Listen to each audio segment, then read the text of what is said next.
ni saya nak jawab beberapa perkara. Tapi sebelum jawab tentang beberapa isu yang dibangkitkan oleh Anwar Ibrahim semalam ketika saya berada di Lumut, saya nak jawab dulu apa yang berlaku hari ini.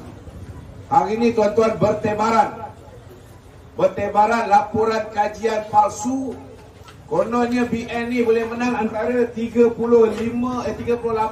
kursi hingga 40 lebih kursi saja tuan-tuan. Benda ni bersepah. Dan yang peliknya, orang tanya kita, betul ke tak betul? Saya nak beritahu tuan-tuan, kalau ada orang tanya ni, betul ke tak betul, tanya dia balik, kau ni betul ke tak betul? Saya nak beritahu tuan-tuan, macam mana datang logiknya. Tahun 2018, kita berhadapan dengan persaingan yang paling sengit dalam sejarah. Betul tak betul? Pada ketika itu, pembangkang United, pembangkang bersatu untuk jatuhkan kita. Hari ini Mahathir nak jadi Perdana Menteri buat kali ketiga. Hari ini Muhyiddin nak jadi Perdana Menteri buat kali kedua. Hari ini Anwar Ibrahim yang duduk jadi PM tepi tak ke tengah-tengah pun nak jadi Perdana Menteri. Betul tak? Hari ini mereka berpecah tuan-tuan. Ada yang memimpin Pakatan Harapan Anwar Ibrahim, ada yang memimpin GTA Mahathir, ada yang memimpin Perikatan Nasional Muhyiddin. Saya nak beritahu tuan-tuan, tahun 2018 buruk-buruk prestasi Barisan Nasional saudara, kita menang daripada 222 kursi yang kita tandingi. Kita berjaya menang 79 kursi. Itu kita kena fitnah, kita kena caci. Dan masa tu mereka bersatu. Betul tak betul? Sekarang mereka berpecah 3-4 kumpulan. Takkan prestasi kita lebih buruk tahun 2018? Masuk akal tak? Tak masuk akal. Dan saya nak beritahu 2018 kita tuan-tuan, yang berjaya ditanamkan oleh DAP ialah politik perkauman. Sehingga kan pada ketika itu tuan-tuan, 97% pengundi-pengundi bukan Melayu. Ini masyarakat Cina ketika itu memberikan sokongan kepada Pakatan Harapan. Dan adalah lebih kurang 25% Melayu yang bengong, yang percaya dengan janji-janji manis Pakatan Harapan, bagi sokongan kepada mereka. Lepas pilihan raya, mereka undi Pakatan Harapan dengan harapan they get good governance. Dia dapat sebuah kerajaan yang bersih, anti rasuah, yang boleh menjaga ekonomi dengan baik. Last kali apa jadi? Last kali tuan-tuan, mata wang jatuh, bursa saham Kuala Lumpur jatuh. Yang paling terkesan masyarakat Cina, yang kaya raya jadi miskin papa gedana. Betul tak betul tuan-tuan? Tuan-tuan rasa kali ini mereka nak bagi sokongan pada Pakatan Harapan lagi? Saya yakin tuan-tuan, kalau ada pun saudara jumlah yang akan kembali bersama Barisan Nasional, nak pastikan mereka boleh terus hidup, boleh terus cari makan dalam negara ni, ekonomi dapat dipulihkan. Mereka tahu tidak ada orang lain boleh buat kerja ni selain daripada Barisan Nasional tuan-tuan. Saudara, hari ini mereka berpecah belah teruk. Mereka kata Pakatan Harapan ada peluang cerah nak menang. Saya nak beritahu tuan-tuan, saya dah turun kat bawah, saya dah pergi banyak tempat. Saya nak beritahu saudara, paling kurang Semenanjung ni 80 kursi BN anytime boleh menang. Di Sarawak kita tak bertanding, tapi kawan kita GPS akan bertanding.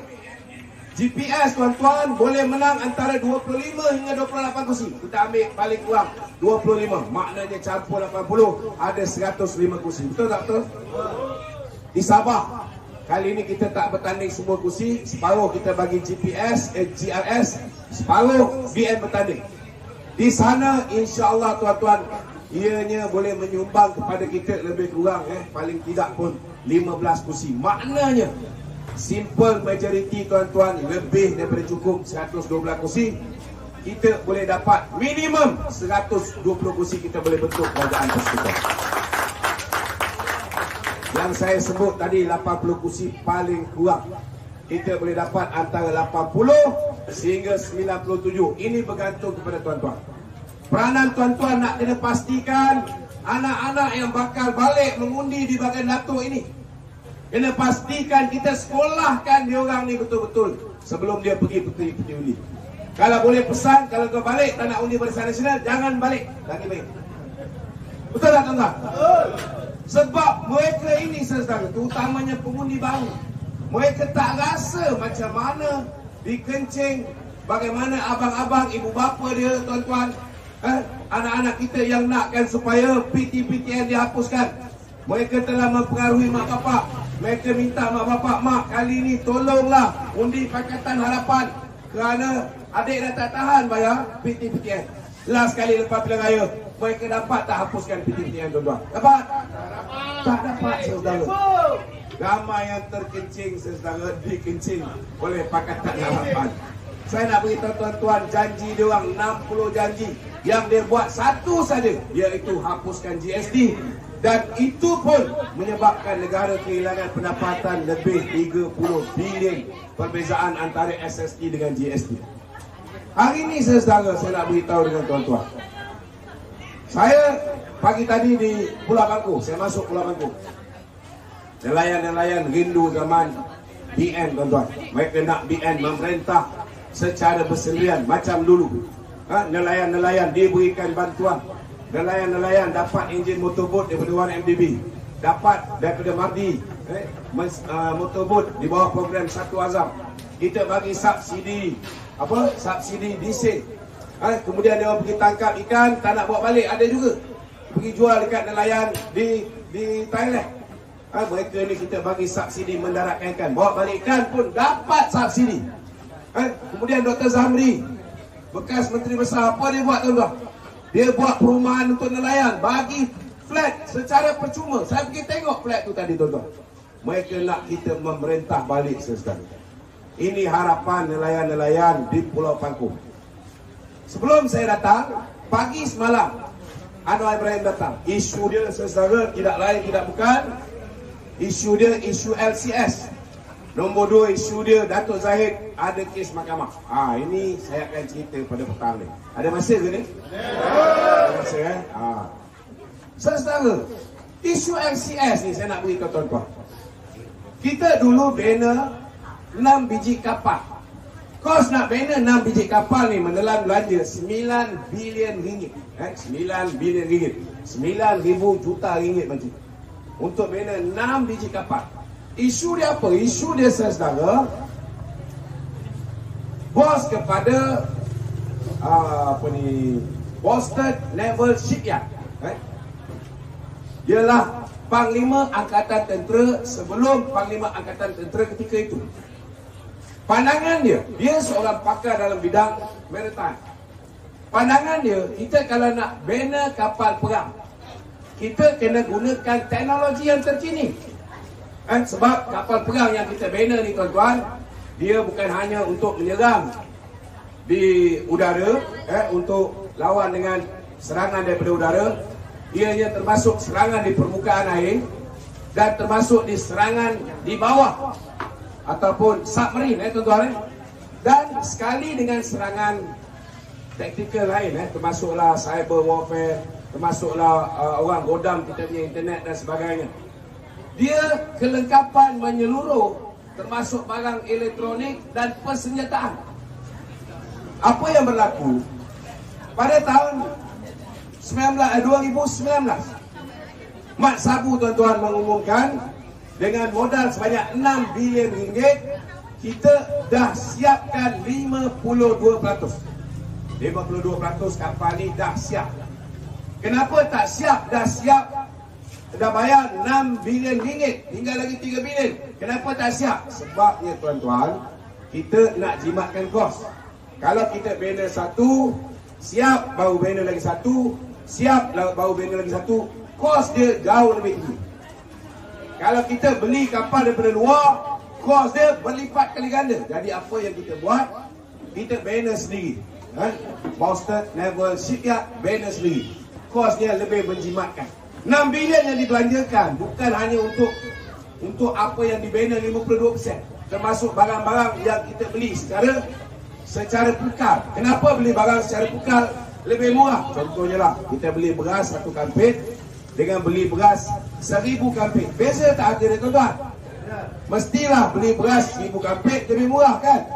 So, yang dah disiap banner ni ada lebih kurang 6 biji kapal, lebih kurang 52% dah siap, dan ada lagi barang-barang yang dah dibeli belum pasang. Tapi bila kita dapat kerajaan bodoh tuan-tuan pada tahun 2018, kerajaan tak boleh berfikir bahawa kita dah belanja 6 bilion, apa salahnya belanja lagi 3 bilion untuk siapkan kapal ni. Mereka mengambil keputusan tuan-tuan, saudara, mereka telah menghentikan kapal, menghentikan pembinaan kapal. Isu dia tuan-tuan, isu dia hanya jenis kapal yang kita nak bina. Panglima sedia ada nakkan supaya kita menggunakan teknologi yang telah teruji. Teknologi itu masalah dia tahun 70-an. 70-an yang Datuk Zahid saudara luluskan. Kemudian diikuti oleh Datuk Seri Samudin, persetujui untuk diteruskan, ialah teknologi terkini. Kita kalau nak perang dengan musuh, kita mestilah pakai senjata yang terkini. Takkan nak pakai yang era 70-an. Betul tak betul? Memang 70-an dah teruji. Tetapi kalau musuh kita ada teknologi lebih advance, macam mana kita nak perang dengan musuh kita? Ini kita kena faham. Tak ada isu berkaitan rasuah kesalah guna kuasa. Itu sebabnya saudara, yang kena dakwa ialah ni bos Boston level sekian. Dan kes dia sangat kecil. Sangat kecil. Tiba-tiba hari ini tuan-tuan, Raja Petra dalam dia punya blog, Raja Petra ni saudara, hantu raya yang siapa bayar dia ikut. Ni saya nak beritahu kawan saya ni dulu, siapa bayar dia berubah. Dulu rapat dengan saya, bila dibayar oleh Perikatan Nasional, dia berubah. Dengan kita-kita dia balun tuan-tuan. Hari ni kerja dia kerjakan Datuk Zahid saja. Saya nak beritahu tuan-tuan, Raja Petra saudara, dia kata Datuk Zahid terima 25 juta Sing dolar. Tuan-tuan, kalau Datuk Zahid terima 25 juta Sing dolar, menyebabkan kapal yang bernilai 9 bilion ringgit ini gagal dibina. Masa dia memerintah 22 bulan, dah lama dah dia sumbat Datuk Zahid dalam jil. Betul tak betul tuan-tuan? Ada tak bangkit walau sikit pun isu ni sebelum ni? Ada tak ada? Tak ada. Kenapa sekarang baru keluarkan? Bila kita tanya, Raja Petra biasanya saudara digunakan oleh orang tertentu dalam negara ni. Kalau ada dokumen-dokumen yang kita nak dedahkan, kita akan suruh Raja Petra. Sebab apa? Dia dah lari daripada Malaysia, dia pun dah bankrupt, saman pun tak guna. Dia duduk di Manchester. Tuan-tuan. Jadi saudara, kalau ada dokumen nak dibocorkan, dia orang bagi kat Raja Petra akan dedahkan. Betul tak betul? Tapi bila menuduh Datuk Zahid, apa dia cakap tuan-tuan? Dia kata saya ada dokumen lengkap, transaksi daripada sini, pindah ke akaun sini, pergi sini. Tapi saya tak boleh nak cerita, kerana setiap kali saya dedahkan, saya akan dipanggil oleh SPRM. Bila masa SPRM panggil dia, dia duduk di Manchester tuan-tuan. Betul tak betul? Penipu. Saya cabar dia, kalau ada sebelum pilihan raya ni, keluarkan. Tidak ada tuan-tuan. Tidak ada. Saudara, ini Perikatan Nasional. Dia nak jatuhkan kita, dia tak ada modal. Pakatan Harapan pun sama, nak jatuhkan kita tak ada modal. Saya nak beritahu saudara, apa jadi dengan Mat Sabu? Mat Sabu tuan-tuan, askar pun malu dapat seorang Menteri Pertahanan macam Mat Sabu tuan-tuan. Baru-baru ni saudara, hari semalam ke a day before yesterday, semalam ni, dia pergi. Saudara, orang askar ni semua tak pergi pun. Atta Ramli ingat bawa Mat Sabu nama besar, dia akan dapat crowd. Orang tak pergi pun tuan-tuan. Sebab orang belum lupa saudara, bila saya menceritakan dia pergi ke Brunei Darussalam. Dah lah dulu di persidangan antarabangsa, orang tengah cerita tentang macam mana hal ehwal keselamatan dunia. Dia cerita when elephant fight elephant, the grass support. Yang itu dia dulu. Tuan-tuan, dia pergi jumpa Sultan Brunei, urusan negara, urusan keselamatan pertahanan negara. Bila dia pergi sana, apa dia buat tuan-tuan? Dia offer dengan baginda Sultan Brunei. Dia kata, tuanku, kalau tuanku nak patik, duduk sini lagi 2-3 hari, patik boleh duduk dan masakkan untuk tuanku. Dia ni bodoh tuan-tuan. Dia tak tahu bahawa Sultan Brunei ada 300 orang tukang masak. Apa kejadah dia nak suruh Menteri Pertahanan Malaysia untuk masak untuk dia? Betul tak tahu? Kita lantik dia menjadi Menteri Pertahanan, bukan Menteri Pemasakan. Saudara, itu sebabnya hari ini saya nak beritahu tuan-tuan. Orang di Lumut cerita isu LCS ni tak jalan. Sebab apa tak jalan? Bila pembangkang menceritakan, kita ucapkan selamat datang kepada Datuk Nurul Hidayah, anak anda bersama dengan Datuk siapa? Satu tepukan Nurul untuk beliau.